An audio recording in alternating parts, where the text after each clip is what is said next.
Back again for another Cincinnati Fringe Preview interview. This time another out-of-town artist. I'm very excited about this show. I can't wait to see what Pamela L. Peck is bringing to us with the show No Fucks Given, None Taken, All Done. Tell us about the show. Sounds great.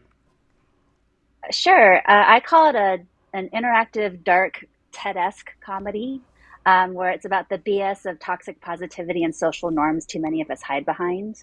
And I'd like to say that there's a content warning that there is some high school math and many, many bad words. Well, thank you for the content warning about the math for sure. That may scare a few people off. Probably not. No, math in a way they haven't seen before. So I think excellent. actually most people have said they've liked math. If they said if math was taught to me this way, I would have remembered it. I love that. I can't wait to check it out. Here are the show times that you can catch this particular production at the Fringe Festival. Tickets are available right now at cincyfringe.com. You can get the all-access pass for $300. That gets you into over 35 shows. What a deal. Or you can get 6 tickets for $90 with the Flex Pass.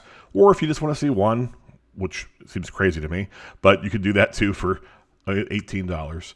So your first time to Cincinnati? It is, actually. I've been in Ohio, but I think it's Cleveland. Perfect. Well, that's the other end of the world from us. That's exactly. What are you looking forward to about this year's Fringe Festival? You've been at other Fringes with this show, but never here. Correct. No, I mean, I've just heard really great things about Cincy and the fact that it's curated. There just seems to be a different vibe and something really magical that happens there. So having heard people talk about it and know how Fringes are in general, I'm just excited about what is this magic? And then I get the privilege of getting to experience it. Well, we love our out-of-town folks. It's my favorite thing is to discover new artists and new works. And this one sounds right up my alley. Tell me, I think I read somewhere in your press materials, was this supposed to be the end of your playwriting career or something like that? Or what's that about?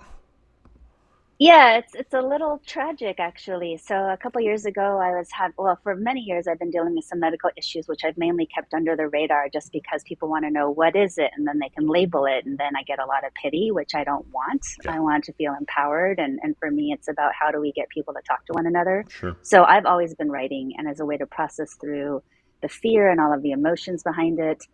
This show kind of came out, but it was like a series of poems and other things.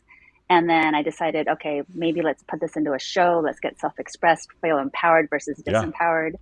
And then I worked with a director named Shinshin Yudersai, and he goes, hey, you're an educator. Why don't we have this not just be something where you're doing some separate stories, but have it be cohesive in this kind of teacher moment. So you could use your teaching abilities and say, here's some lessons learned.